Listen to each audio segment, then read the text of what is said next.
that we would be talking about. But on the consumer protection as a whole, Mr. Chairman, it's a matter that troubles some of us seriously. You go to a shop in this country, a supermarket, whatever, you buy whatever, it has a difficulty. I mean, you can't take it back. They tell you, no, you bought it, that's yours. It doesn't matter what defects you find eventually in the product that you bought. It's a difficulty. But I'm happy to, Mr. Chairman, announce the government isn't doing badly at all. Again, going through the little documentation that I have, I actually see that in the next few days, weeks, months, whatever, there is going to be placed before this August House a bill to enact into law, which is supposed to be called Consumer Protection Act. I mean, you've been to all these places, and the consumers are protected effectively by some ombudsman, by some established institutions, which are effectively in charge of consumer interest and well-being. We don't have it here. I mean, the other day, I think the acting minister for this ministry made a statement on the floor of the House. And he quoted some funny case, a judgment in the 70s by, I think, the High Court, when there had been an issue, a guy is gone to court, and it was the Donald G. Stevenson, the lawyers, Donald G. Stevenson kind of situation, and the court is saying that we can't prove it, that your problems, your ill health and those things, well, because of whatever. It was quite disturbing reading it, because really there's no law. There we go. So very well. There is that document. You have your third one, and then we can proceed. Thank you very much, Mr. Chairman. Mr. Chairman, on the issue of our local products, and let me be very, very practical, Mr. Speaker. Mr. Speaker, today you hear that China is now producing gari and exporting, whereas we have a lot of cassava in this country that we don't know what we are doing with. Well, I'm sorry, but, well, if we know, then we should be producing more gari and exporting. Today, Mr. Speaker, there is chocolate that you go outside and you buy and you bring chocolates. Our cocoa producers are complaining.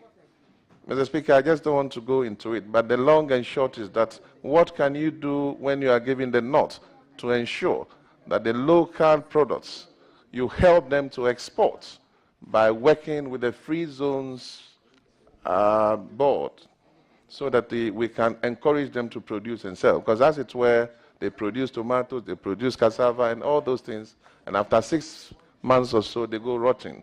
It's a cycle. Something has to be done about it. What can you do about it? Something has to be done indeed, and almost immediately. Again, it goes to the matters that we've already touched on, some being a context of the ECOWAS trade protocol, some being in the context of the African Continental Free Trade Agreement that's now been put into place. And of course, it goes back into the 1F thing that we talked about. Government is ensuring that not just simply physical policies are effectively put in place to help them, but the ambience, the technical conditions of the various institution companies, trade businesses you're talking about, the support system, the infrastructure system, that they require would be put in place. I think in all of this, the most important one, Mr. Chairman, is the finances, the financial condition. The tax exemptions that have been discussed, the rebated interest that have been discussed, and the encouragement to the local banks, Mr. Chairman, to help these companies. But having done all of that and having produced, of course, the issue then is that what do we do? Mr. Chairman, that is why we also have the AGOA and all those agreements. There's now the partnership agreement with the United Kingdom, of course, with the European community. A lot are being put in place. What I I think it's a killing of the industry. It's partly, if nothing at all, it's this issue about importation of every conceivable item into the country. Let's go in the document that I've seen and the committee that I see that Parliament cabinet has already put in place. Let's see what we will be able to do within the framework of what I've discussed.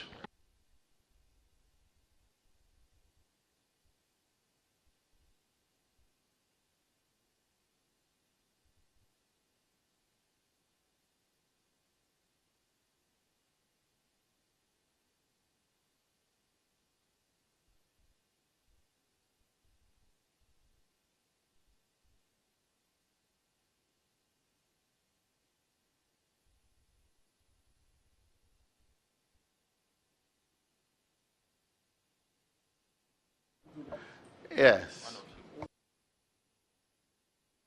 Thank you very much, Chairman, for the opportunity. Mr. Chairman, with your leave, I will, if you do not admit it as one of my questions, want some, tidying up of the CV that has been presented. There are no indications as to when he went to which school and when he left.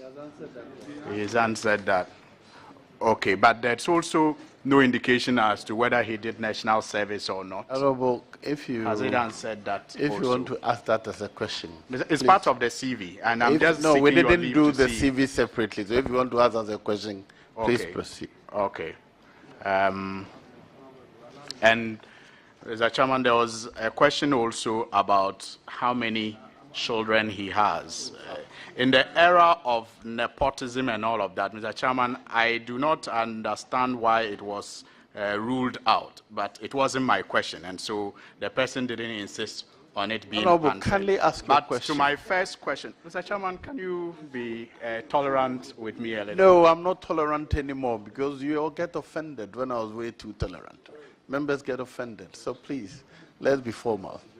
Yes, we are being formal, Mr. Chairman. The issue of how many children a person has when he's occupying a public office is important, especially in investigating nepotism. But it's not my question. So my first question will be,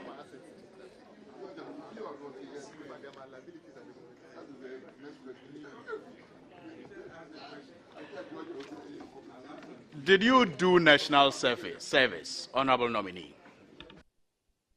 Yes, Honorable Katie. Number one, the universities were closed down, so we were sent home, and I think that probably would also have counted as the work that we went to do during the revolution. That is one. Number two, 2001, when I was vetted, I am clear that this matter came up, and I think I was granted exemption also at the time before I became the deputy minister in 2001. So I thought this matter has long been cleared. Okay. Mr. Chairman, the nominee did not provide for us the letter exempting him from the post-call course and exams by the General Legal Counsel. I will wish that he does that as I move on to my If next he question. was not exempted, he would not be called to the bar in Ghana. That I know for a fact. So let's proceed. It's not an issue. And my second question relates to qualification, Mr. Chairman. The Constitution,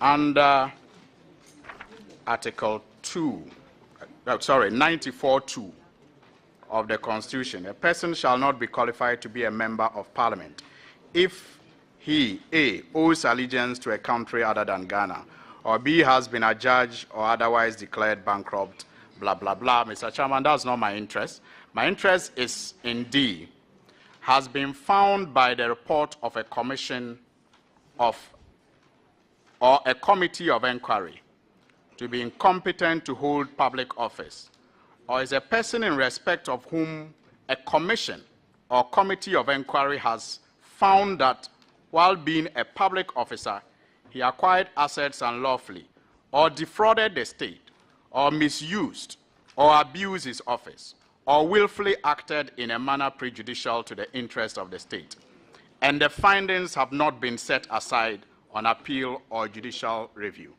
Mr. Chairman, based on this provision in the Constitution, I wish to get the nominee's response on a matter involving the sale of a drill ship in 2001 when he was Deputy Minister of Energy, a matter that came before the Judgment Commission, the Judgment Debt Commission. And the probe on that sale ended with the view that the honorable nominee before us represented both parties in the transaction, acting as the advisor to government, and also secured finance from a third party for the purchase of the ship from the government. The commission also noted that he had not disclosed his financial interest in the transaction and had taken advantage of his position to gain benefits for himself and his associates. Indeed, the commission concluded that Honorable K.T. Hammond had breached his fiduciary duties by facilitating the transaction without ensuring that the government received fair value for the drill ship. Mr. Chairman, I want to find out from the honorable nominee if this finding has been set aside. Mr. Chairman, I'm not sure what he's reading. Is it his own printout or this is the government, whatever? I don't know what he's talking about. Let him give us properly what he's talking about. This is the first time in my life I'm hearing what he's talking about. So let him give us the documentation. Let's make it clear. Yeah. Did you appear before any such commission? I did, but... Did the commission make any such finding to your... Absolute balderdash. No, Mr. Chairman. What did you say? Mr. Chairman, no. No, you use a word Mr. Chairman, which is totally unparliamentary. Mr. Chairman, please withdraw that. Because I take the view that... Please withdraw that. Mr. Chairman, with respect to you, yes, I take it out and then say that... I asked you whether they made such a... Your answer is no. Mr. Chairman, no, there is no such findings about me. Okay. But that's the point that Mr. Chairman I'm making, that if he's reading something from his own... Don't worry about that, please. Chairman, yes. Mr. Chairman, part of the work we are doing here is to examine the nominee's temperament.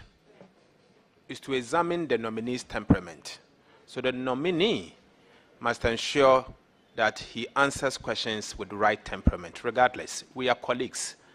And obviously, if your colleague asks you a question, you have a duty to answer those questions. You may be provoked, but please, the use of those words is unparliamentary and it shouldn't be repeated. Thank you, Mr. Chairman. Mr. Chairman, thank you. That word is withdrawn. But Mr. Chairman, I think you would also be conscious of the fact that colleagues we are, but orchestrated calibration of stuff like Chairman, that. I asked you a question. Thank you, Mr. Chairman. Your answer was to me. Thank you. If I felt offended, Thank but you. I asked you to withdraw it. You have withdrawn. It wasn't directed towards you, Mr. Chairman. You realize Kindly that, but withdraw. it's withdrawn. No, that's long withdrawn.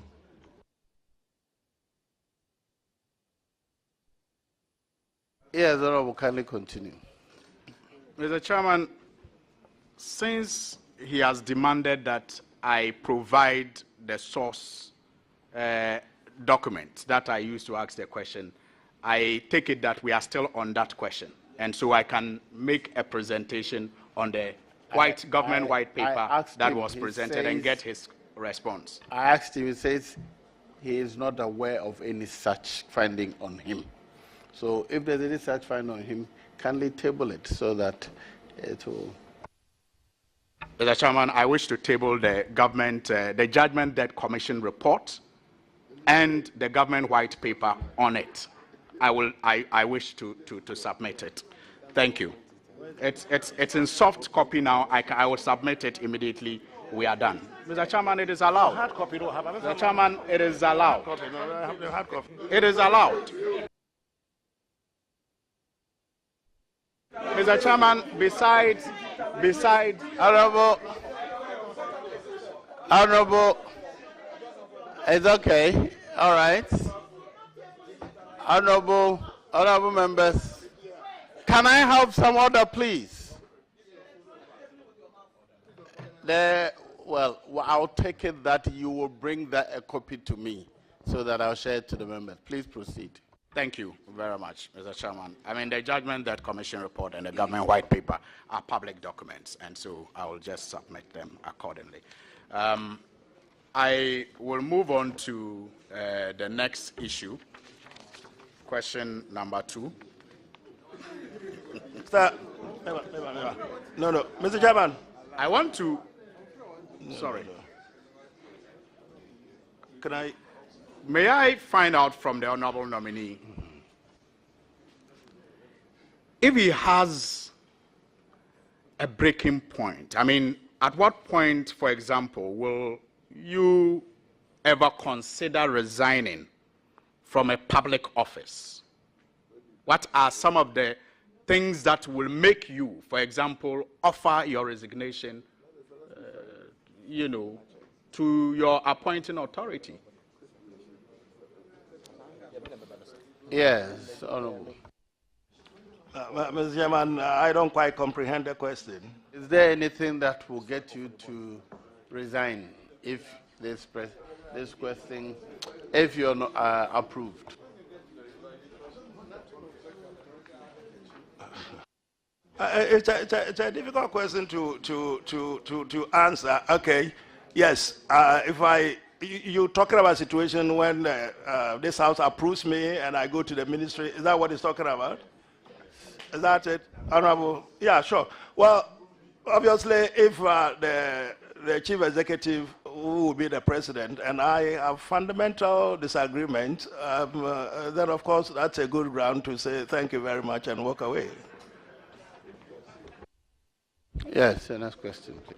Mr. Chairman, I will leave it here because I do not have many followers, but just to put on record that Honorable K.T. Hammond actually took a case against the government of Ghana on this report that he claims he has no knowledge of, using Egbert Fable as his lawyer, and he's under oath. Thank you. You're done. Okay. That statement should be, no, just not captured as part of the record. Why? When you bring that information, you can speak to it. Now he's saying that he has never heard what you are reading. Yeah. So you He's never heard about it. Yes. That's what he's saying. So I'm just reminding, please, that he let's is. leave it here.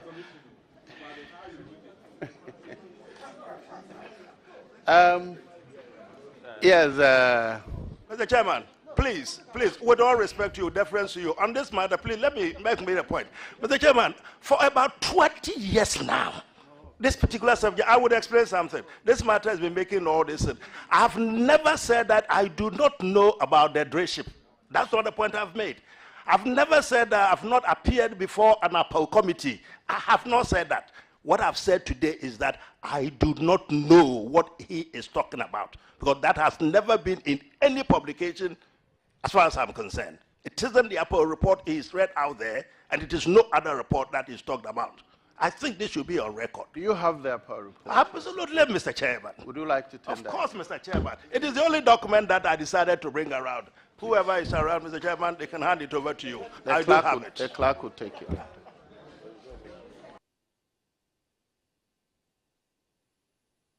Actually, let's put it in perspective. I heard somebody say it over there. The appellate report was not published in its entirety. What happened was that after the report, as is done in this matter, is sent to the... Can we have some order, please? Order. It is sent to the person who instituted it, and then government puts up the white paper. This is the white paper, its findings and conclusions. Yes. You said you wanted to ask a question? Yes, proceed. Thank you very much, Mr. Chairman. Mr. Chairman, let me first of all, congratulate my uncle, Honorable K.T. Amon. In 2001, the Honorable Dr. Kofi Konedo Apreku was appointed the Minister for Trade and Industry. Subsequently, the Honorable Alan Kojo Tramartin took over from him. Now, both of them ended up running as flag bearer aspirants of the party. Do you have any such ambition too? Mr. Chairman, can we move on? Yes, ask another question. Mr. Chairman, now that my uncle has cooled down, I think I can go to my substantive question. There has been some issue regarding prices of food and more or less commodities in the country, and then partly attributable to price of petroleum products and lorry fare and so on and so forth. So some interministerial committee was put together, and the general sitting to your right is a member of that committee, and I have our colleague Honorable Dambuchi, he was there. The Minister for Trade was also at that meeting, and the Minister for Food and Agriculture. Now it turns out when we met the market women, we wanted to know the price buildup, for instance, what goes into the price of maize. Then we made live calls at the meeting. 300 Ghana cedis, for instance, for a bag of maize, when I made a call from my constituency. The price per bag, lorry fare per bag, was about 30 Ghana cedis. Now, if you add the district assembly charges, loading boys and so on and so forth, that probably will come up to also about 50 Ghana cedis from the analysis that we did, the desktop analysis. But you bring the product down to Accra, and it is sold for 650, between 650 and 800 Ghana cedis. Now, we brought the transporters to that meeting, and they confirmed that this is how much they charge per bag. Now, there was no justification for how much they were charging. And they themselves, realized that, what would you do as Minister for Trade and Industry, for us to be able to get some of these things to go down, especially when the prices of, petroleum products go down, and then the lorry fare, Ministry of Transport engage the transport operators, and then the lorry fares go down. We have to find some cascading down of the prices. What would you do if you were given the nod by this committee? Yes, Mr. Chairman, yes. It's a difficulty, compounded by what has become the local mantra. The dollar is, CD is, Honorable Ahi, is he here? My brother Ahi, if he's not here. The dollar is appreciating the CD is appreciating the dollar, and because of that, water is the dollar, everything. It's pretty disturbing. Mr. Chairman, just about 3 or 4 days ago, there was some discussion with the cement and these other manufacturers association, and this whole matter, it's not so much about maize and transportation alone. Basically, prices of many of these products and items. And the question really is, what goes into the price metrics? And it's a difficulty. It's really a difficulty. The general is sitting here. We've had a serious argument. Listen, General, can we not go back to command economy? I mean, put prices, command, and we have a good laugh. Well, those are the champion days and others. You cannot have those things. It's free trade now, and so people decide on how they want to price their commodities, but price it within some confines. It's not free for all kind of situation. So I understand, but as I said, I've read things that I'm comfortable about. The government is grappling with this by the scruff of the deck. We can just give free rein to everybody, Mr. Chairman, to decide on how they price the item. It's not good. I went out there to buy some plantain the other day myself, and in the end, there was a little argument with the lady. Poor lady, I ended up giving them some money. Some plantain, 2 sticks, fingers of plantain, she said was 20 or whatever. In the end, she said to me, sir, I mean, in all of this, what I get is this. And that it is the market, what the drivers, the whatever. Listen, take all the manners. Do you think that the consumer protection bill you're placing can in any way influence pricing of goods and services also locally? That probably will be going back to the command. I'm not sure the purpose of the Consumer Protection Act is simply, well, not simply, it's partly to control prices as they are. It wouldn't be the focus of that bill. It is the protection to the extent that you are being served properly, not in terms of how much the price is, but whether what you are buying is really what it is cracked up to be.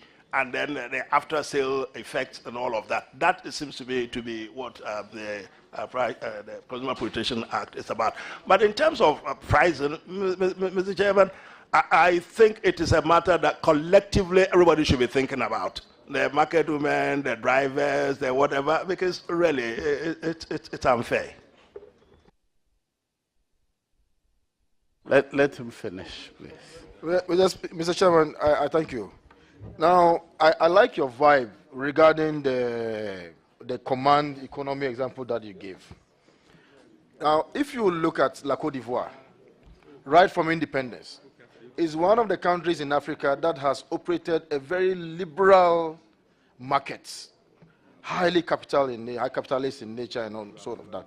But in the height of all these challenges that we have, this global challenge, La Côte d'Ivoire had to find a way to operate, a mechanism that will cap prices of goods. That doesn't say their liberal nature, but they have to respond to a certain situation.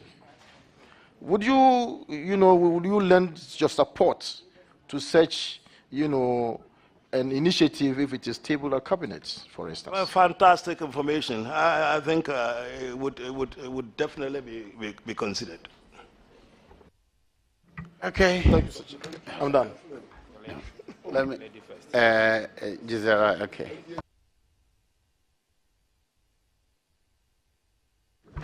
Thank you very much, Mr. Chairman. Honorable nominee, it's afternoon now. The document that is beside you, the document that you are referring to, that indicated the 50 areas of import substitution. What are the top 10 that you think you would like to tackle over the next 2 years?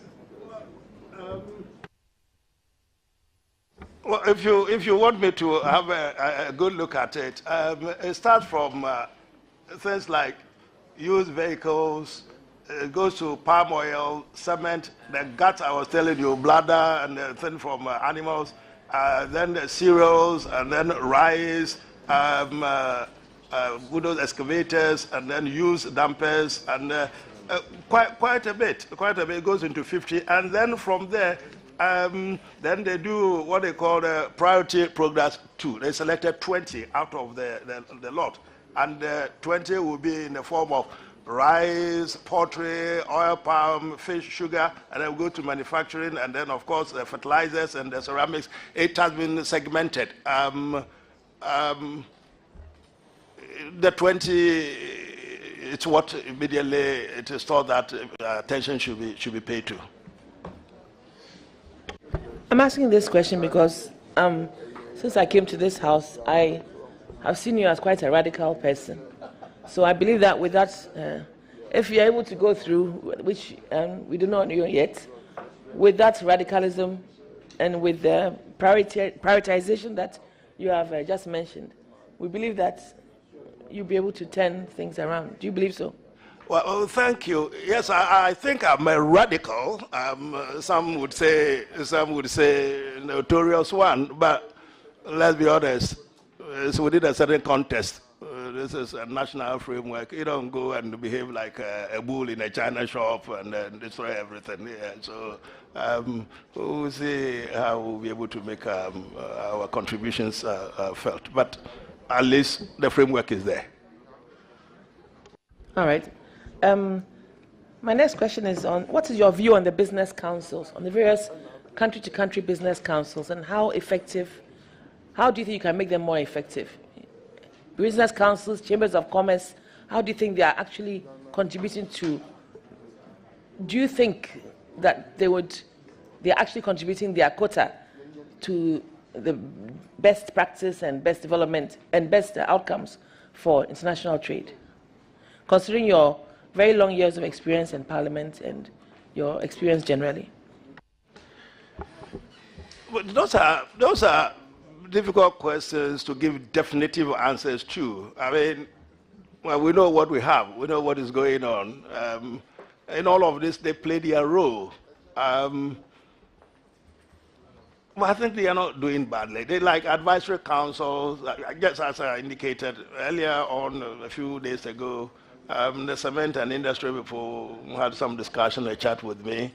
They discussed what they think they could do or they could put up, make sure that at least the prices of cement and other things and consumables became bearable for the people.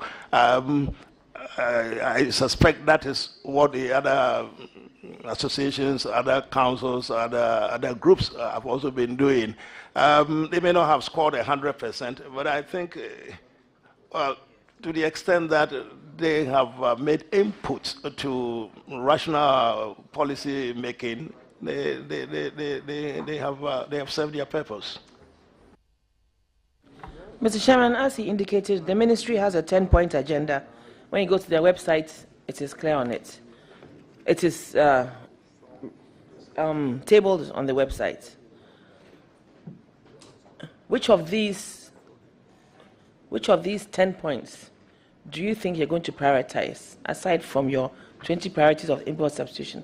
Which of these 10 are you likely to prioritize so the Ghanaians can see that there's a great change in the whole trade environment? Thank you. No, they are actually complementary of each other, you see. So the 10, I'm not so sure which ones you want to take away. For example, they're talking about I don't want to start from the top. I want to start from the bottom.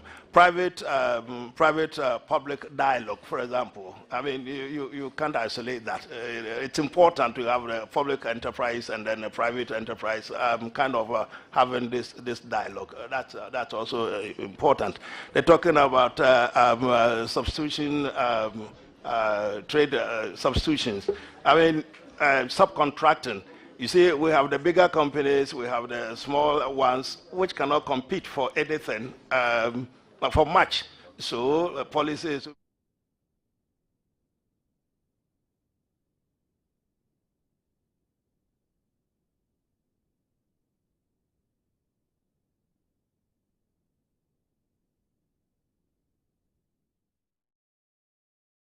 pieces that we have. So there must be concentration on them.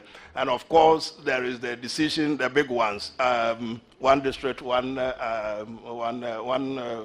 what is it? One district, one factory, one district. I mean, it encompasses it all. It's a big one. It's a flagship one. You cannot, concentration should be there. But it has a boomerang effect. You concentrate on that, it kind of catches all in the loop. So that is very important. And then look at the other one that we're talking about, the stimulus package, the national revitalization. All the companies that have collapsed, I mean, well, take them up, give them oxygen of life. Let's see what is it that we can do. And then creating more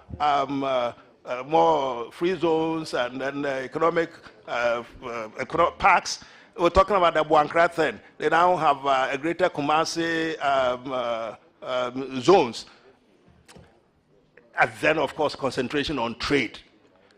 So it's really difficult isolating one from the 10 that this is what's going to be the concentration. If we even said that we're going to concentrate entirely on the one district, one factory thing, that encapsulates, as I said, all of in one shape or the other, all the plans that we talked about. So it might be difficult to state categorically that we would emphasize this or we will prioritize and leave it there. The 10, I think, go hand in glove.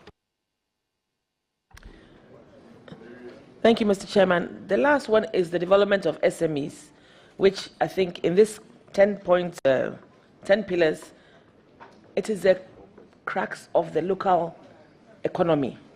In your constituency, in my constituency, you know, the local market women and what they go through to just try and get some support, financial support. Interest rates are so high, and generally it's almost like by the time they're going to get a loan, what they pay back is like they almost, I mean, it's almost like you shouldn't have even taken the business at all. What can you do as the incoming Minister of Trade, if you pass through the process, to be able to make sure that this pillar of developing the SMEs is really much better grounded than it has been so far? Thank you. Yes, thank you.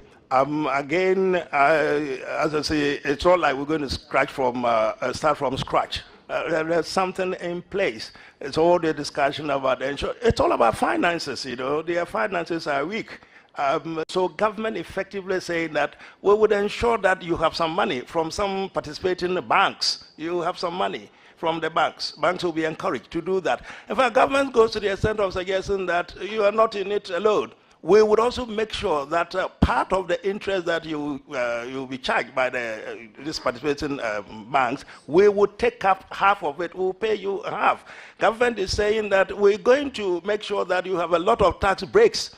Back rates include tax holidays and reduction in the corporate taxes, and of course taxation, waiver of taxation, which of course will be the responsibility of Parliament. We would establish advice centers. We would make sure that there is a complete relationship between the center and of course the diverse enterprises that you talked about. ISU is in your constituency.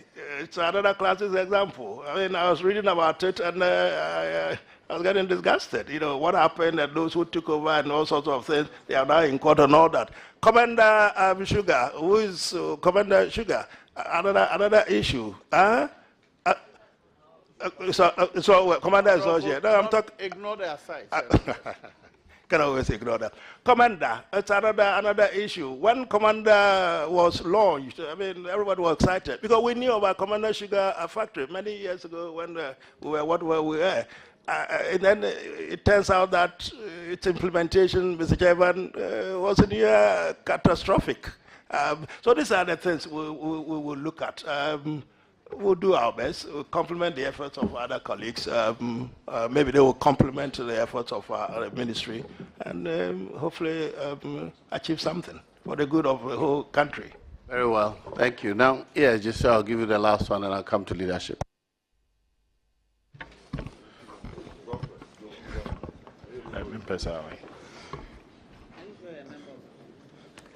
Thank you very much, Honorable Chair.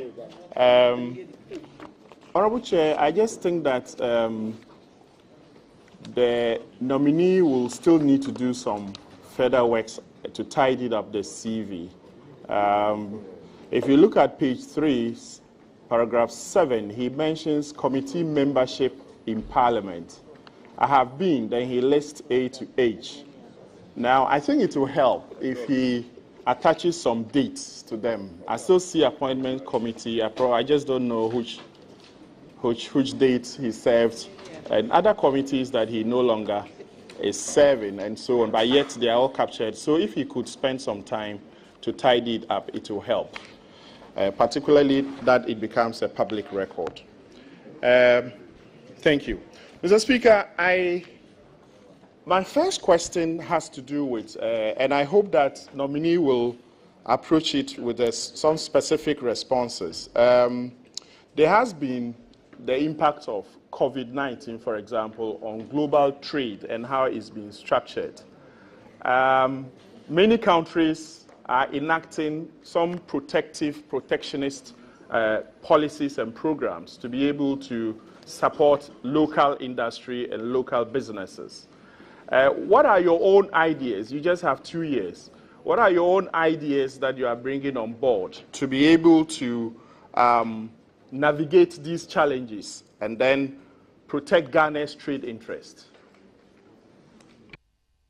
Thank you very much, Mr. Chairman. Mr. Chairman, I'm not sure about the point he makes, the protectionist thing, but that's all an anathema to the principles that we just discussed. The African Continental Free Trade Agreement, the ECOWAS protocols, and of course, WTO, World Trade Organization agreement, they do not allow for the protectionist concept that he is talking about. So essentially, it's about opening up. But opening up, and of course, in the process, also making sure that your industries, your internal trade gets the best out of it. So I'm not so sure. So far, I haven't seen any document that it already exists for effective protection of our country from outside influence or penetration or interference. But to the extent that we want our companies to be able to trade effectively or to participate in international transactions, government, from what I've seen, it's already put in place the kind of things I've already articulated to make sure that they are properly placed, there's proper competition, they are given advice, technical advice, they are given financial support. These are the things that the government is prepared to put at the disposal of these companies to make sure that they are well positioned to be able to interact with external competition. Honorable Chair, it appears that we don't need to approve the nominee because it seems there are systems in place already that and plans and agenda by the ministry, and you appear not to be bringing anything innovative to the ministry. Would that be a fair comment to make? Otherwise, what exactly do you want to put in place to be able to protect local businesses? For example, I'll help you. We have the AFTA, for example. What ideas do you have to support local businesses take advantage of AFTA, for example? Yes, Mr. Chairman, I'm not upset or anything, but I also think that we should be fair, among ourselves. That's another issue of rather unfairness. Please answer the last part. Well, ignore the comment. Well, Mr. Chairman, listen, we don't need to, because I am not starting. This government has been in place for 6 years now. I'm only joining at the tail end of it. It's 2 years. Who am I to suggest that the government hasn't done anything at all? There's nothing on the plate, and that I'm starting, we call it what, tabula rasa or something? What is the suggestion? So I keep saying that the blocks are already in place. I would continue from where the likes of Alan Tremantin left off, and I've had the privilege of reading some of the things and what is already in place. You said that you don't want to approve me. I mean, Mr. Chairman, you have a letter not to him. You have a letter not to approve me, but if that is what you are talking about, that's a different thing altogether. Honorable Chair, I didn't say we don't want to approve him. I'm just making a case that if it's business as usual, then there may not be a need. But my last question, Honorable Chair, on tax waivers, we have a country that has a lot of unemployment. The industry and industrial development that we have embarked on have not thrown out the kind of jobs that I believe all of us envisage and desire. We have current tax waivers, I think, between 2018 up to now, in excess of $3.7 billion. That's a lot that we are giving out and away. From where you sit, if you are able to get through and come in as minister, what will you do to take advantage of these waivers and environment that policy is creating to be able to get employment, at least for our teeming youth? Yes, Mr. Chairman, it's classic. So that's the point. It's a cycle. we're talking about industrialization. We're talking about growth in the economy. We're talking about employment for the youth. In all of this, or all of this, the question of finances do arise. They would want to import the machinery.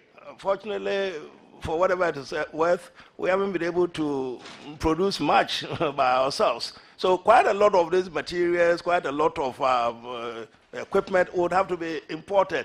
That is the waiver thing that you're talking about. Government takes the view, particularly in the context of 1D, 1F, that, well, some waivers may be necessary. I do recall some time back, the current chairman of Finance Committee had this whole idea about the use that, waivers serve. Opinion is divided.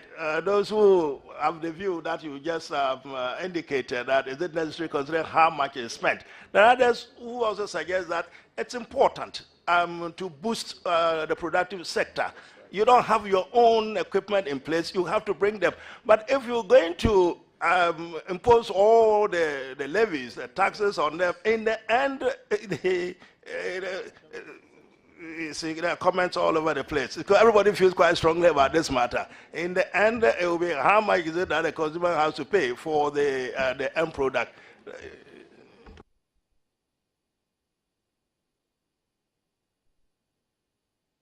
Anyway, so that's about it. Yeah. Honorable Agboja. Yes, thank you, Chairman, for the opportunity. I want to take the nominee, our colleague, to page 2 of your CV. You will notice on that page, you talked about your employment history. It is clear where you worked so far. May I know from you, when you were Deputy Minister for Energy between 2001 to 2007, and Deputy Minister for Interior 2007 to 2009, two things each that you can call an achievement as you served in those two ministries? Thank you, Mr. Chairman. I've been looking for the opportunity to put my records, my achievements on it. This I think, it's not a big one. He's giving me just two. The big one, Mr. Chairman, that is why I said my brother and friend Kofi Bua will go to hell. That's the reason why I said that the other day. Mr. Chairman, thanks to God, it is through the instrumentality of John Ejekumu. Chairman, I am not sure. I don't know you have, a philosophical or religious bent. I did not ask you initially, Mr. Speaker. Initially, I sought to say that our good friend, on a good day, we know he's very jovial. But when you look at what is happening in the country right now, the public expects this engagement to be very serious. So I will plead with you once again. For my questions, I am not here to joke. We can joke when we get to the precincts of Parliament. Answer the questions and stop the jokes. Honorable, what you said you had said earlier. Yeah. You're only reporting what he had said earlier. So please proceed with the answer. Mr. Chairman, Honorable Chief Whip, there's this whole business about what is going on in the country, what is going on in the country. I find it disturbing. This is about the third time. Can you answer the question? Thank you, Mr. Chairman. They are sure. We're not joking. The Kofi Bua thing is on the back of the answer that I'm going to give you. That's why I alluded to it. Mr. Chairman, I was going to say this, and I'm now going to it. It was through the instrumentality of former President of Ghana, John Ejekumu Kufuor, to the Ministry of Energy and myself. My minister at the time was, well, we started with Honorable Kandapa. He gave me the portfolio of petroleum. GMPC was literally non-existent. It had collapsed. He gave me that responsibility to make sure that GMPC was on its 2 feet, to make sure that they entered into proper exploration and so to develop and make sure we find oil in this country. Mr. Speaker, I was mandated to travel all over the world to look for entrepreneurs, to look for companies, and to see if they could make sense of the carbon potential. Mr. Speaker, it was I, K.T. Hammond, in May 2004, who signed the MOU, which eventually led to Cosmos discovering that oil in Ghana. That was a big achievement. So in that case, if you were a deputy minister, you had a substantive minister, you actually talked about the president, you believe that this is your achievement, not of the president at the time, not your minister? Honorable, yes, kindly answer. Mr. Chairman, I said it was through the instrumentality of the then president. Then I talked about my ministers, and I said that they gave me the mandate to look after that. And the fact that I signed it is on record. I asked you, Mr. Honorable, I said 2 at each ministry. You were happy to say this one. It's left with 1 at the ministry and then 2 at the interior ministries. 2, yes. Well, if you say 2, yes. The ministry at the time wasn't like you cannibalize it. It was still one monolithic,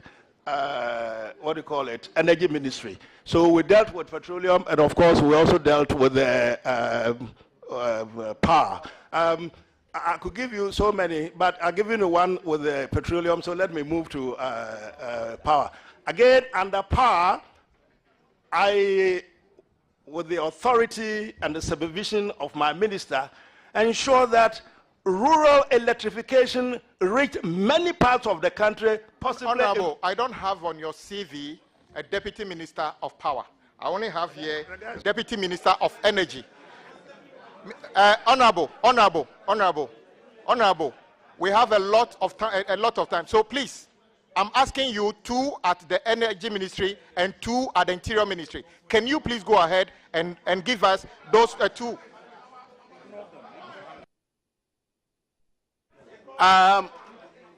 Can I have some order? The question is directed at the nominee. I'm ignoring any other asides. And please, the heckling is beyond appropriate. So please, Honorable the Chief Whip. Well, Mr.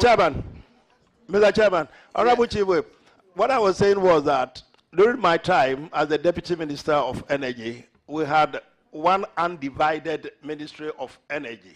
So the petroleum sector was under us, and then the power was also under us all together as a one Ministry of Energy. So I've given you one example in the oil, whatever. So I was going to go on and give you an example in the power sector, both of which were under one ministry. That's what the point I was making. So what was the power one? So I said that rural electrification to many, whatever. Okay. Yeah. Then he has another one. And then you said that when I went to I went to interior.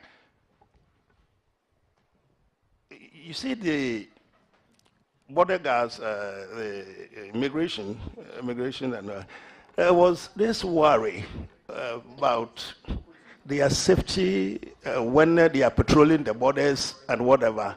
So a decision was taken. And mind you, I make this comments against a very difficult backdrop. I was a deputy minister. So if you say that your achievement, my achievement would have been in the context of what the ministry did. But a decision was made that we should make sure that they were armed to some extent to be able to protect themselves. We did that. I think we also did something else. This law about what call it, citizenship, dual citizenship issue, dual citizenship. It was for the ministry to actualize the concept and the law as established by Parliament. We put that together and made sure that, well, in our modern... I can see you are struggling. Can we move on? No, I'm not struggling at all. I'm trying to develop it. I'm trying to make sense of it. The modern interconnection, the modern world, when people are traveling and giving birth to children, marrying left, right, and center, various communities, we should be careful about this stereotype, this straitjacket, where you are this, so you can't do this, you are not, you can't do this. You know the restrictions that are put in place by all sorts of legislation that we have. But the concept of dual citizenship we thought was worthy of the name. We should try and make it practicable. I was part of that as well. Honorable Katie Hammond, did you attend KNUST at all?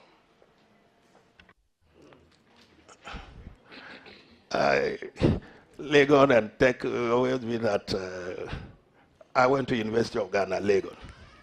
Did you attend KNUST at all? No, sir. When Honorable Suhini was talking about a report, you encouraged him to present or table a copy. I have got a copy of the government white paper here. It's 107 pages. There are different, this one, he just gave you a copy. White paper on the report of the Commission on Inquiry into the payment from public funds arising from judgment debt in Akin Waters, CI 79/2012. Mr. Speaker, if I read portions, it is quite clear that the Commission found it wrong for you to make payment. For instance, if I read page 13, paragraph X on that page, it reads, the result of Honorable K.T. Hammond's effort was a compromise settlement of $19.5 million in terms of the drill ship Discovery 511. It reads, the government of Ghana then decided to sell one of GNPC's marine assets to drill ship Discovery 511, a going profit-making concern, i.e. it was profitable, to pay off a compromise settlement amount of $19.5 million. Kwame, hold on. Let's be clear what we're There's a CI on it. No, that is somebody's. No, CI 79. This is the CI. This is the Mr. CI. Hold, don't speak to the okay. mic here.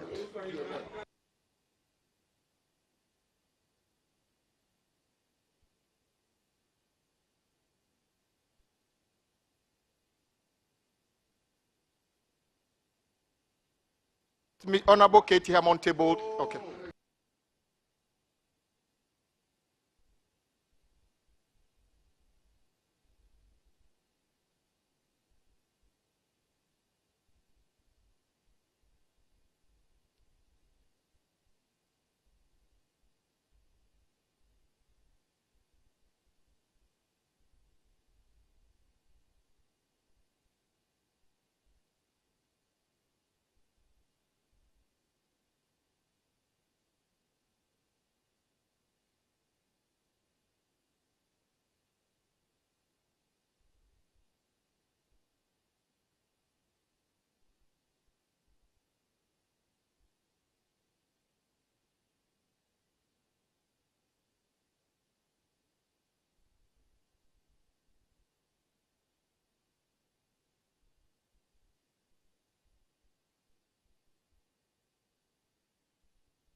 Okay, okay, Chairman.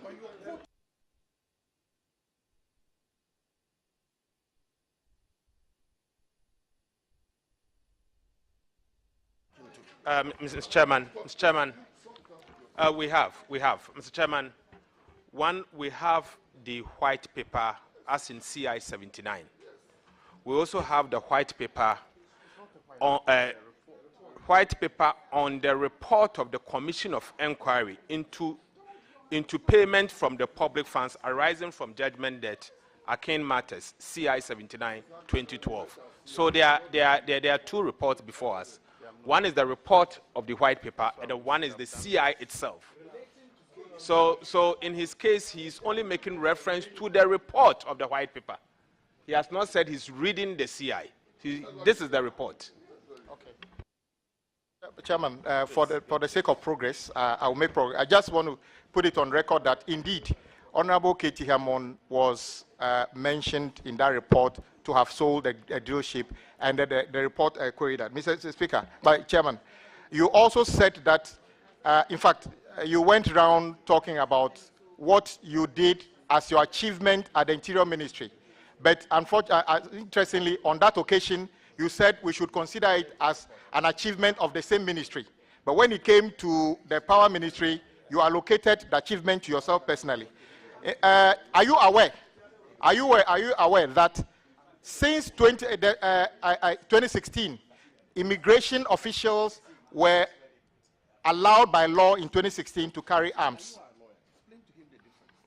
That's the exact point I was making. That it started with us. There was a need to make sure that they were properly protected. This is 2016. I'm talking about 2007, 2008, 9. Mr. Chairman, with the greatest respect, can I be allowed to, for once, put this whole dreship argument beyond argument? I understand it entirely.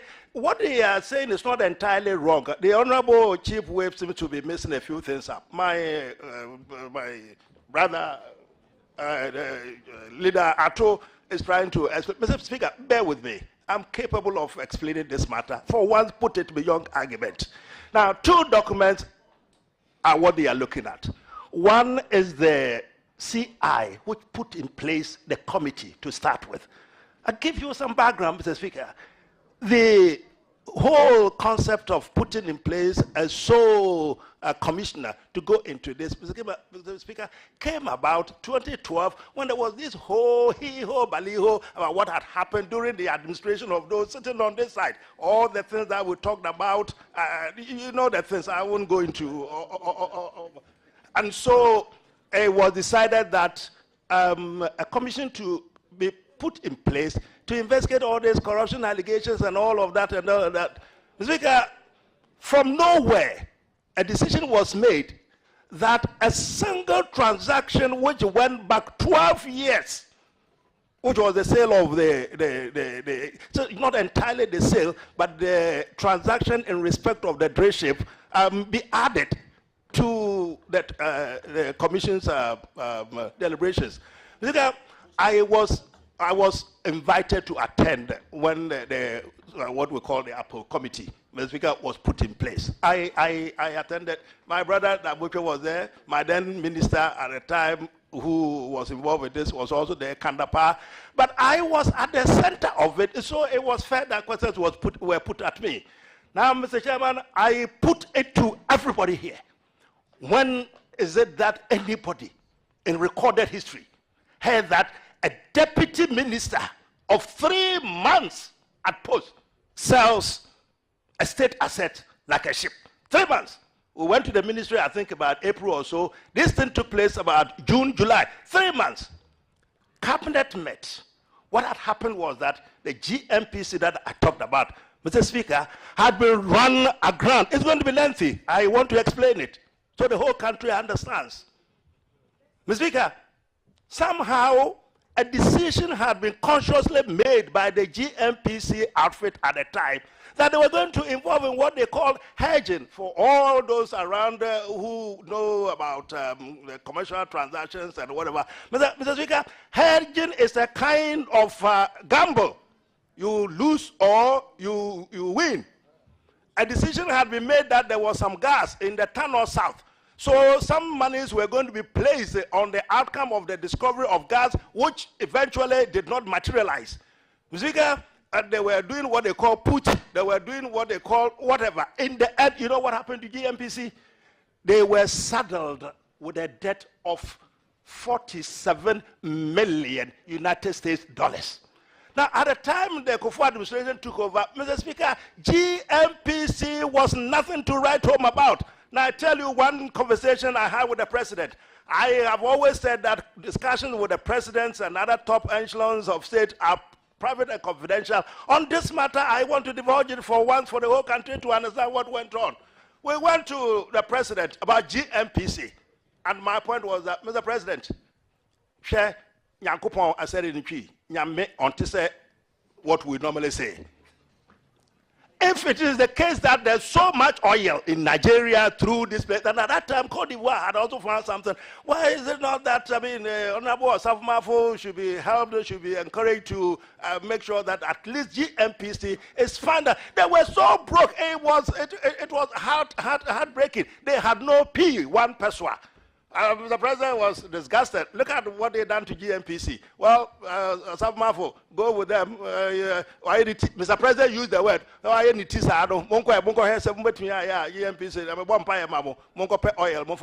His exact words in Cree. Somebody should do the rendition in English. So we went out there, and in the end, as I said, we made the discovery. But Mr. Chairman, in the process, we discovered that GMPC had done so much atrocity. They had committed so much financial, you couldn't describe it. They bought rigs, the rigs that they are talking about, the drill ships and the rigs. At a point in time, they had bought about 37 or so of those ones. I had described it. Those of you who were not around at the time, this is 2001. We went in there in June. So I'm telling you, going to memory lane, telling you about this. We had told the whole world that at a point in time, they had placed rigs in places like Brazil. There was no human being from our country sitting on there, but GMPs was financing it. I was sent by my minister to go to Angola to go and plead with them that there was a ship sitting on the sea. We called it an NSP. We wanted it to be destroyed because there were human beings on that one. It wasn't yielding anything for the purpose of the. Please let me complete the story. No, Mr. Chairman. To be honest, the question I asked was direct. He can organize a press conference and say whatever he wants to say. He's not responding to my question. He's not responding to my question. So, Mr. Speaker, Mr. Chairman, I don't see the value of what he's saying to my question. But the question was not allowed. Mr. Chairman, that's okay. So, yes. So I'll go with that. Hold on. When you're done, then I'll continue. Okay, can I continue? Yes.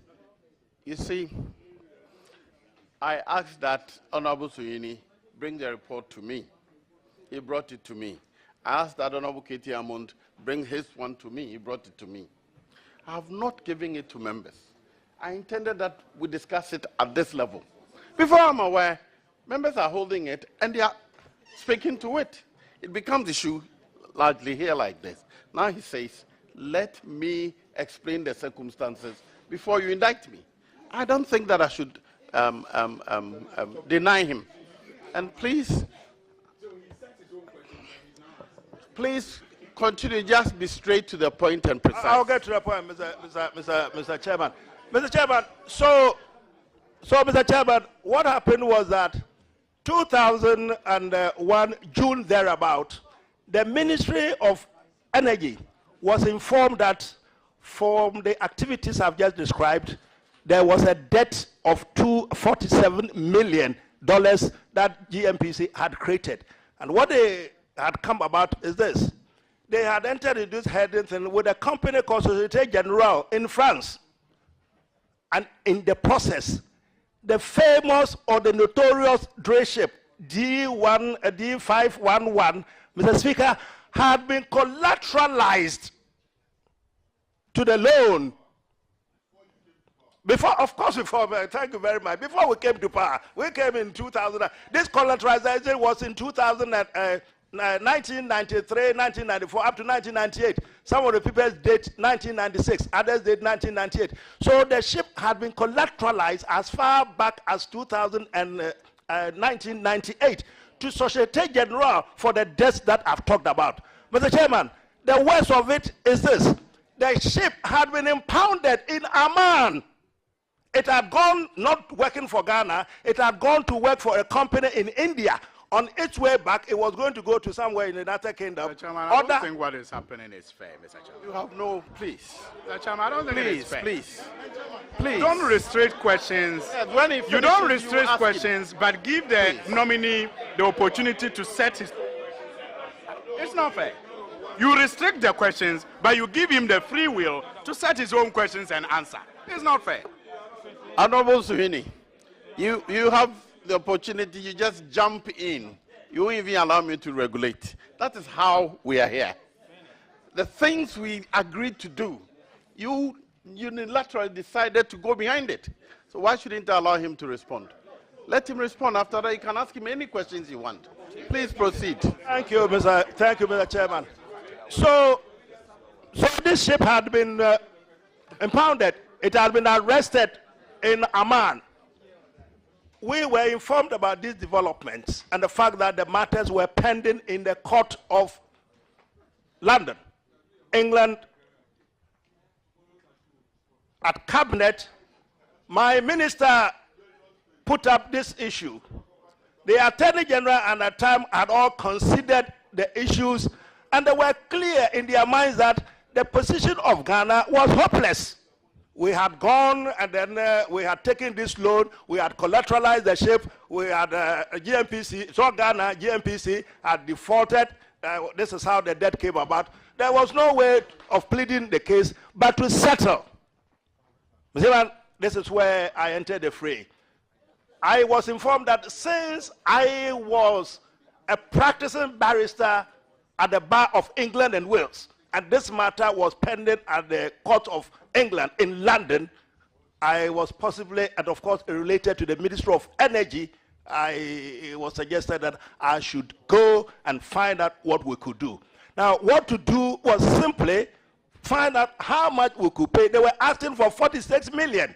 I went to Paris, to the offices of Societe Generale in Paris, back in London, to and fro. Mr. Speaker, as I've said, I was 3 months in place as a deputy minister. You can well imagine that a matter of this magnitude would not be taken at my level. Every twist and turn, I called back home. Every twist and turn, I was given my executive instruments, quote unquote. That is the documentation. Some of them signed by the then Attorney General, some of them signed by the then Chief Executive of GMPC. Now, yes. So, did you appear before the Apple Committee? Yes. Were you at the time? Yes. Accused of anything? What were you accused of? Nothing. Mr. Chairman, the report makes so interesting. It is what I've passed on to you. That's why I was getting pretty upset, but I had to take back the word that I used. Nothing of what my colleague Sohini read is in that report. The report on the facts, straightforward. What I've told you, the basis, and the fact that it says I was at the thick of affairs. Mr. Chairman, look at paragraph 7 of what I gave you. I mean, if you look at I think that subject is of the leadership in the report, which is attached to the document, the CI. You will see it. I've circled that one. So that deals with the leadership matter. Go on there to paragraph 11 of the report or something. You see, I've analyzed it. I've marked it with red ink. Have you seen it? Well, keep going, Mr. Chairman. Keep going. I'm not concluding. The world has to know this matter. Let's put it. Have you seen it? What I gave you. Have you seen it? Are you talking about IX? Okay, X. What does it say? Please. The government of Ghana. Please read that aloud. Read that aloud. It's all right. I'm not the one answering the question. Please read it for me. Yes. The government of Ghana then decided to sell one of GMPC's marine assets, the drill ship Discover 511, a going profit concern to pay off the compromise settlement amount is. What of that? What it's about is that, so 23 years or so later, somebody suggests that K.T. Hammond was the government of Ghana. Is that fair? That is the commissioner clearly puts it beyond argumentation. The government of Ghana decided that ship, and there were reasons for why the government decided to do it. So what is this? Put it again this way, Mr. Chairman. Of the 47 million, following my arrangements and going around and the compromise which the special commissioner states over there, they decided instead of 47 million that we had accumulated to charge 19.5 million in place of the 47 million. I think I need a national award for that. 47 million, and we managed to get it to 19.5. Now, this is how but that is the point. 47 million Chairman, you're going to give was us reduced to ample time to 19.5. ask the question. Of course, GMPC, NDC, Honorable K.T. Hammond, okay. Now, please ask your question. Okay, Honorable K.T. Hammond, with the report we have, if I read from the conclusion part on page 16, it reads, government further directs IOCO to investigate the mandate, authority, and or basis of Honorable K.T. Hammond's disbursement of $900,000 to the law firm Constant to cater for future debt of GMPC to other operations. Are you aware of that? Were you queried as to whether the $900,000, which mandate you had to expend that money? No, I was not queried about that. Mr. Chairman, you see, the difficulty about, you see, it's no reflection of my colleagues. You guys should be a little careful. Mr. Chairman, when a report like this is presented to the government comments on the back of the report and not to make its own findings. That part over there was an addition by the government which had no reflection in the report presented by Mr. Justice Apo. It's Actually, I'm completely reading unfair. from the report. I'm not reading from the white paper. You are reading from where? It's not even true. He's not reading from the report. He's reading from the white paper. Because that's Mr. Chairman, Mr. Chairman, Mr. Chairman, look at them. Mr. Chairman. No. Chairman, may I go on? No, you can't go on. Nominee. You can't go on, Mr. Honorable nominee. Please. I'm regulating it. I've asked him to go on. Please. Which company purchased the drill ship? And do you have any relationship with the company that bought the drill ship?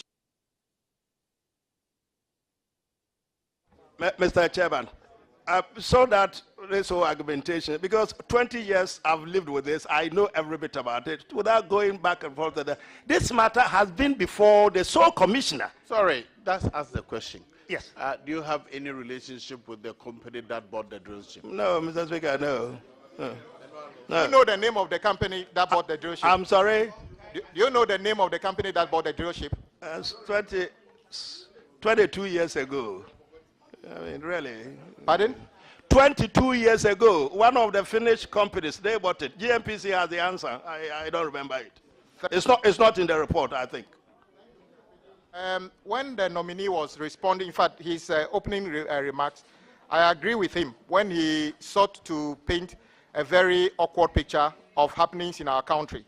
For instance, he said he doesn't understand how come a country like ours will import animal intestines, as he puts it, used clothing, rice, poultry, etc.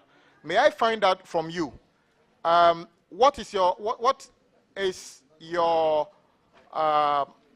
program to curtail these things that you have rightly identified as an anomaly leading to the collapse of our economy? What will you do to reverse this troubling situation?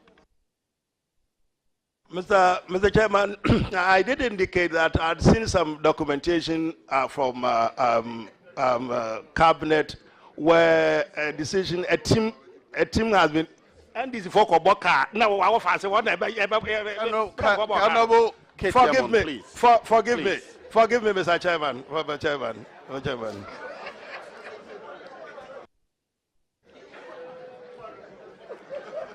I didn't forgive me. I didn't want to say that it was forced on me. You know, I had to say it. Forgive me.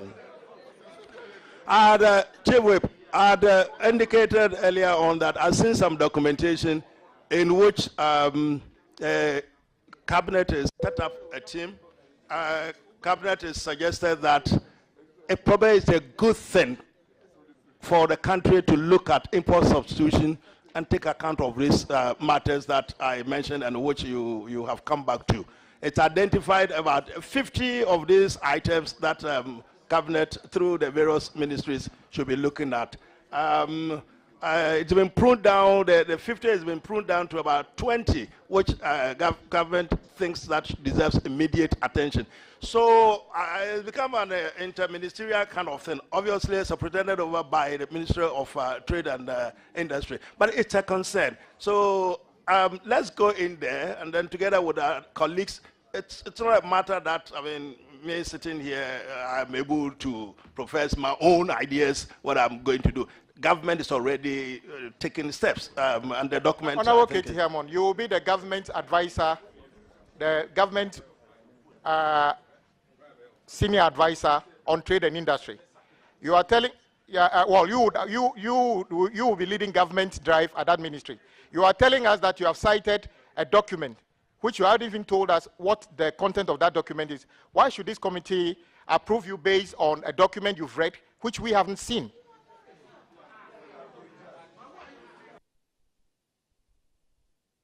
Mr. Chairman, I mean, Katie Hammond is not going there as an island entirely arrogated unto himself.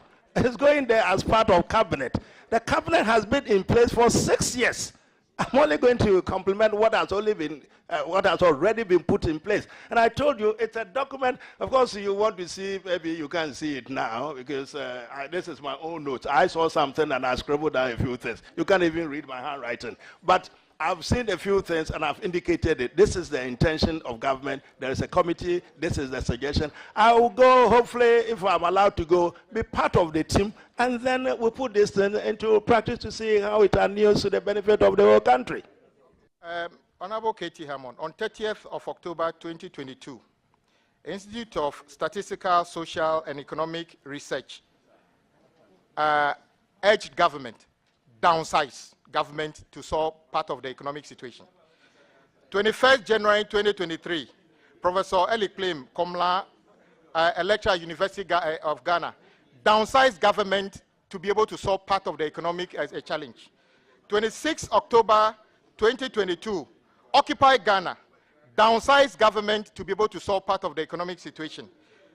8th November 2022, Professor Joseph Obiri Obiri Mante, Presbyterian moderator, downsized government to be able to solve part of the economic situation. 9th of February 2023, Pentecostal Council, downsized government to be able to solve part of the economic situation. 22nd November 2022, Catholic bishops, downsized government to be able to solve part of the economic situation. 9 February 2023, Ghana Pentecostal Charismatic Council, downsized government to solve the economic situation. Honorable Katie Hammond, you haven't said anything here that tells me that you are coming to add anything at all to government. Don't you feel you should basically tell the government, to tell President Akufo-Addo, thank you for appointing me, but I think you can do a better job by realigning the current ministers and get efficiency out of government so that you save this committee the trouble of even making any recommendation on you at all. Mr. Chairman, I think I disagree with my learned colleague. Learned colleague, that's right. I disagree. No. I'm not a lawyer. All right. I am a chartered architect with the Ghana Institute of Architects and Royal Institute of British Architects as well. Well done. In good standing, actually. Okay. Well done. I disagree. I disagree with it. Agree. My final question, Honorable Katie Hammond. We are told the bulk of our compatriots in this country are young people. And we believe they must be able to make their point forcefully, even if they disagree with me, you, government, opposition. Do you still believe that the youth, the curvature of the youth in this country is such that they cannot have the ability to make good judgment on government policies? I.e., you were quoted of saying that some youth have coconut head and don't have the ability to make a point or criticize government. Do you still believe in that? No, but that's not even what I said. That's not, you get this in proper perspective. That's not what I said. We've all been youth before. When I joined the Kufuor government, I was the youngest, even though at 40. I was the youngest, though a deputy minister. All of them, I was the youngest. So can I? That's quite an old young person, to be honest. 40 is quite old.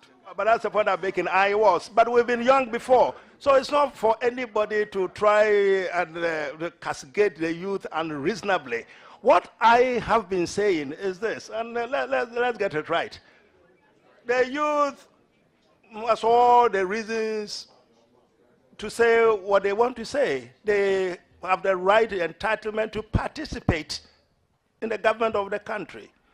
What I said was that there was a limit to how these matters are to be handled. There has been this whole business, and if you recall, I think the communist revolution also, what it was that when we come to government, the first thing we do, all the lawyers, we chain them together and then dump them under the sea. We kill all of them. It's been one of the communist manifesto sort of thing. My argument is that you don't rule a country without the adults. I maintain it. The youth alone cannot run a country. It's not possible. There can't be a mixture of the youth and my friends, my nephews, Abrokwa, all the young ones who have been in government, Ponkroma and others, they are in government. It's never been my argument that they cannot have a say in the run of the country. I said they should be tamed, they should be temperate in the kind of things that they say, and the suggestion that every adult is useless. You look at me, you think I'm useless? Thank you. You are useless. But my information is that as of the time you were in government, you were certainly not the youngest. Nana Kumia was probably younger than you when you were in government. Will you concede that you've made a comment which is inaccurate and then probably correct it publicly as well? If I respond, if he joined, I don't recall if Nana Kumia was in the first team. But if he was, and I'm wrong about that, then I'm wrong. But I don't think he was. Yeah. It's okay. Thank you very much. Chairman, I thank you for the opportunity. Yes, Deputy Leader. Honorable Katie Hammond, I first want us to deal with the issue of the drillship. But before we deal with that, we'll reconcile Article 94 and 280. So 94 talks about prohibition, which disqualifies you as a member of parliament. And by extension, if you want to be a minister and there are adverse findings. I've gone through the entire report of Justice Appel, which I believe you've gone through. Is there any specific paragraph in the findings of Justice Appel that finds you culpable, and by extension, you losing your rights under the circumstances you find yourself? No, Mr. Chairman. 2, I have also perused the government white paper, and for the avoidance of doubt, I would read the white paper of government. And I say so, I read it within the context of Article 280D of the Constitution, 2D. I will refer to that later, but let me read what government says. Government directs IOCO to undertake the assignment in 1 above. That is the list of individuals that are to be investigated, the circumstance of transactions and all that. Your name is not mentioned. And then when it comes to the conclusion of government white paper recommendation, this is what government says. And I refer to President John Dramani Mahama government. A white paper which was signed under his name. He says, quote, government further directs IOCO to investigate the mandate and authority and or basis of Honorable K.T. Amon's disbursement of the 900,000 to the law firm Constant and Constant. Yes, $900,000, United States dollars, to Constant and Constant to cater for future debts of GMPC to other creditors. Ab initio, it is clear to me that the government did not find the work of the commission in respect of your involvement in the whole transaction conclusive. You agree with that? You agree with that? Well, no, if you say didn't find it conclusive, no, it was conclusive. Yes, what I'm saying is that from this, yeah, the ordinary meaning of the comment yeah, by government is that the government does not find it conclusive. Well, maybe they didn't like it because I was not implicated. Yes, yeah, maybe so didn't it like doesn't. it. Yeah. The government did not find it conclusive. That's right. Right. Now, government therefore wanted investigation by IOCO into your mandate. Would you say that IOCO invited you in respect of this? Okay, well, that's quite important, Mr. Chairman. Mr. Chairman, that statement, completely taken out of context, completely inadequate, completely wrong, does not feature anywhere. The chairman got that bit completely wrong, factually. Honorable K.T. Amon, Honorable K.T. Amon, please, I claim your attention. Take it easy. Pay attention to my line of questioning, and let's make progress. Please take it easy. The provision under 280 talks about the effects of the report when government takes certain actions under 280. You agree with that? So all I'm saying is that government admitted that you have not been found culpable. Through this comment, government admitted that there is nothing conclusive against you by way of adverse findings. You agree with that? Into the mic. I want your response into the mic. Well, yes, Mr. Chairman, yes. Yes. Therefore, government knowing that there is no conclusion as to adverse findings against you, then directs IOCO to investigate. Do you agree to that? Do you agree to that? Well, yes. Good. So now let's deal with the issue of IOCO. Yeah. My questions are the following. Yeah. One, yeah. Did IOCO invite you to investigate you in respect of the following, as quoted by government?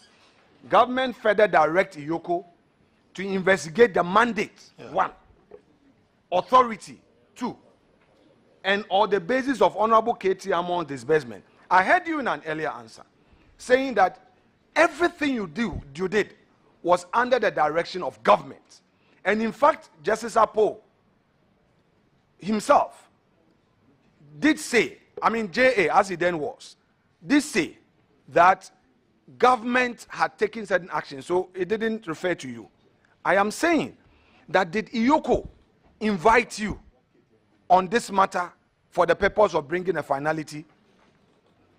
I'm a little reticent because I'm struggling. Something happened, and I'm trying to make a... I think I went, and when I pointed out to them about the... K.T. Amon, with respect, did IOCO, please, Mr. K.T. Amon, please pay attention. Wait. Mr. Chairman, please, bear with me. I hear what you said. I am thinking two things happened. That's why I'm not able... Listen, this is a court...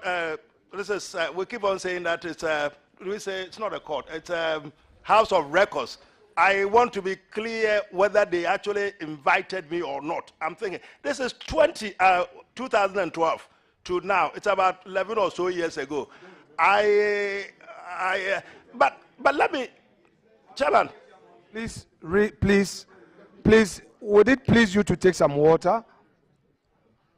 Would it please you to take some water? Not quite, no. Just to relax yourself. Please. No, I'm fine. You know when. Bring your attention here. I understand. Now, 2015, Mr. Ketiamon. Yes, 2015. Yes, Mr. Chairman. 2015 was when we had the government white paper being issued. What I am drawing your attention to is that under the relevant provisions of the Constitution, the report becomes a finality only if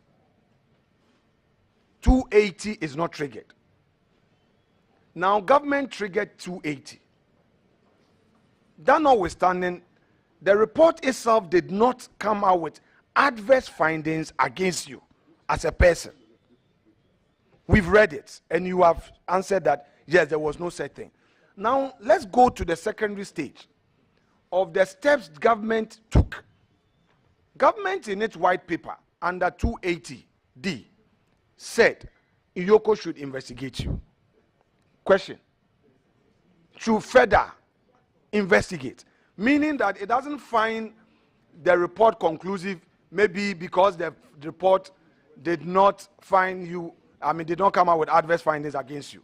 It could be one of two ways. So, did Iyoko invite you? If you remember, I don't recall you inviting me. Very well. Did Iyoko write to you in respect of this matter specifically? I don't recall that. Right. Are you aware whether Iyoko conducted any investigation in respect to this and findings published accordingly? Are you aware? No, I'm not. Right. So let's make further progress. So the prohibition which would deny you your rights has, as a minister of state, has not been established under 94. Do you agree with that? Well, that's self-serving, so I don't want you to answer it for me. As far as I'm concerned,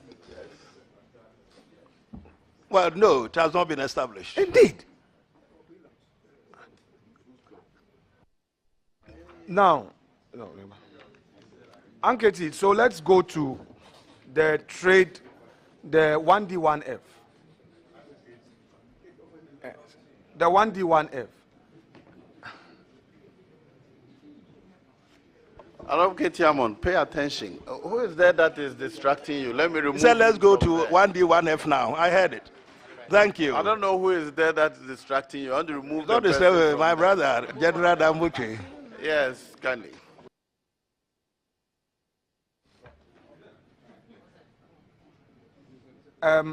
So under 1D1F, it is intended to drive the industrialization of our country. Are you aware whether the policy on tax exemption has changed? Mr. Chairman, Mr. Speaker, yes, it's become an issue. I have been told that the documents are bogged down in Parliament. We don't appear to have done much about it because I think there is some confusion. I've been told about it. I read from our own the Hansard and of course our parliamentary documents. There seems to be an issue, and so hopefully. I can also tell you, when my name was mentioned, I did mention to the chairman of the Finance Committee that in the event that Parliament approves that I go to the ministry, we should come over so that we can resolve these matters and make sure that we make some movement. Okay, so apart from this, are you aware that GIPC has introduced some regulation, which regulation seek to limit access to this incentive? incentive being the tax waivers or whatever. Well, that is reflected in the new Exemptions Act. Is that what you are referring me to? That is so. Yes, there is an act of parliament, and so obviously you can put together policies which would be contrary to the act of parliament as exemplified in the Exemptions Act. So a typical situation is our colleague member of parliament, he has said so publicly, so I'm relying on his public sentiment to ask for your intervention. Our colleague Kennedy Ohine Japan said as a result of the 1D1F policy, he decided to venture into the steel business by setting up a steel factory. About 70% of his equipment came, and as a duly registered 1D1F entity, he benefited. And he praised government for that, and he encouraged others to take advantage of the policy. However, he's been complaining bitterly lately that the subsequent machines that came, he had to pay duty because GIPC now says that there is no such incentive in existence. Should you find same to be true, what steps would he take to ensure that this is restored? Because he's a Ghanaian, and there are many Ghanaians who got attracted into this. And it appears that it's not a complaint limited to him alone. Thank you very much, Mr. Chairman. Mr. Chairman, actually, I'm aware of these matters. That is because there appears to have been a continuous flow of communication between the Parliamentary Committee on Finance and the Ministry of Trade on these matters. The letters that I've seen been written from Parliament, signed by the clerk on behalf of the chairman, to the minister, which have dealt. These letters have dealt with this particular matter. The Minister of Trade is also written back to Parliament. So there's been a to and fro. Incidentally, it just happened that Parliament also sent a report. The Finance Committee sent actually a report which is described as the guidelines on these matters to the plenary, which the plenary appears to have agreed upon, which does not seem to sit very well with the original policy of government for these exemptions. So, we will be looking at these matters again and then see how we're able to bring sanity to bear in the area. And of course, the likes of Ken Japan and people in his people who are equally pleased as him would have their cases specifically investigated.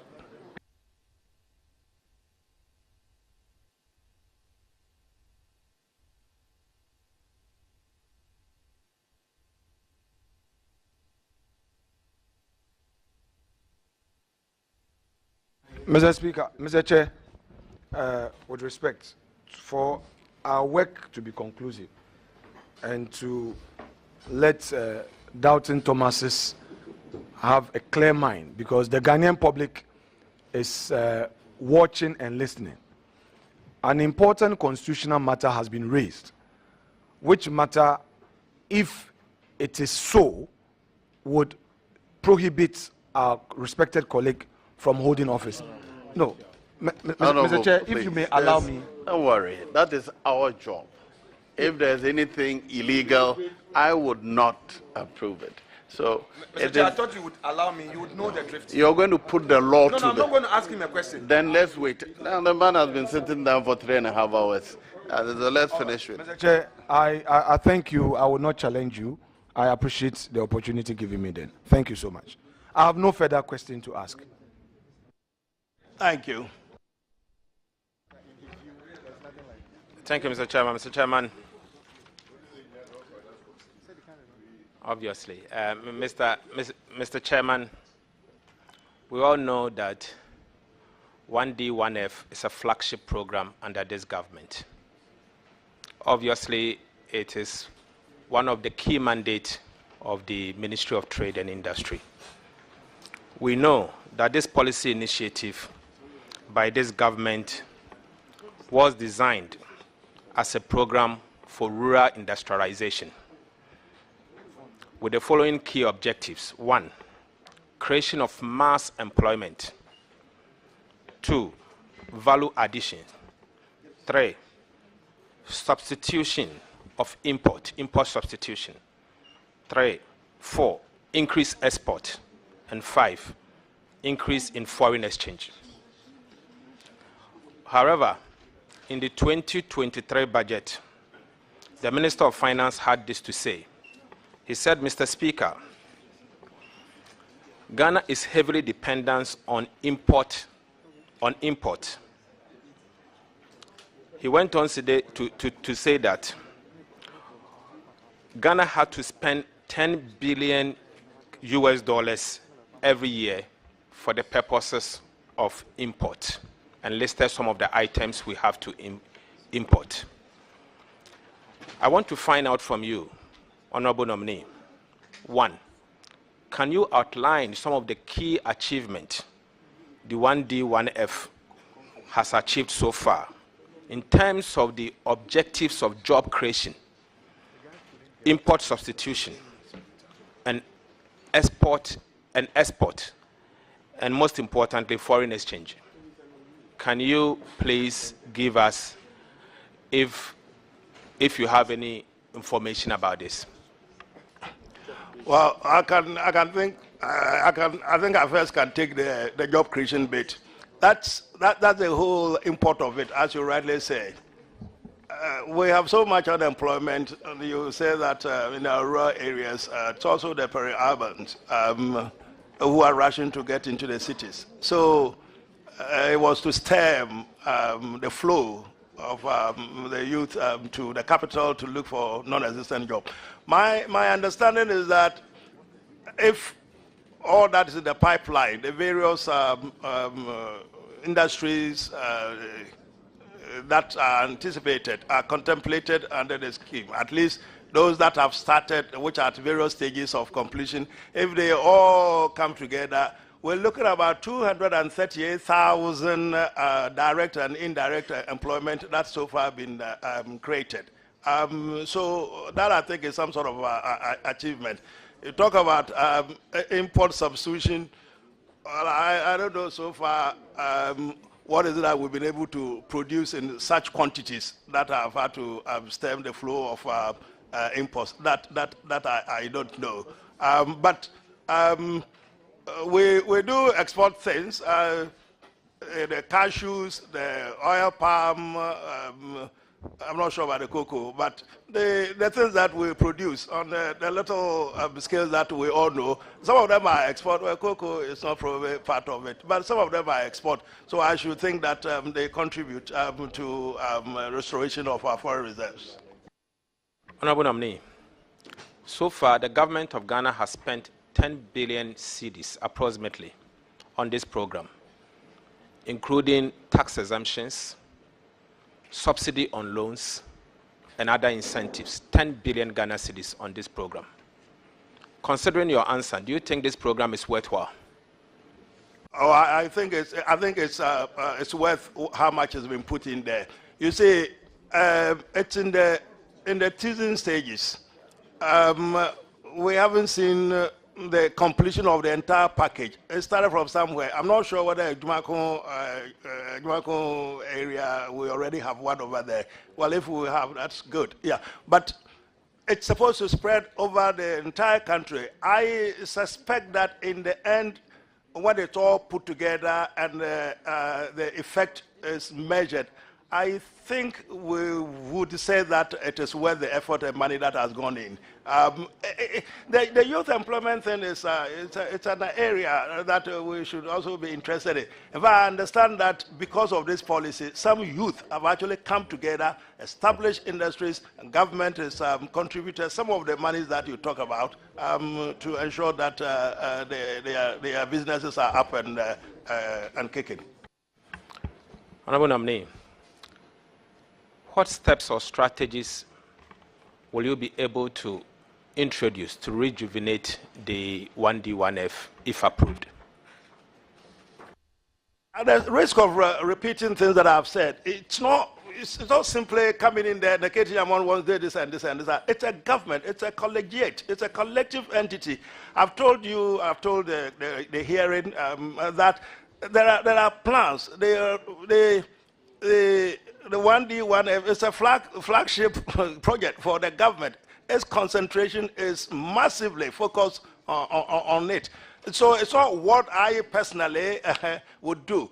The template is there. I would simply have to make sure that it's properly implemented under my leadership. It's all something that I'm creating from scratch, or the ministry is creating from scratch.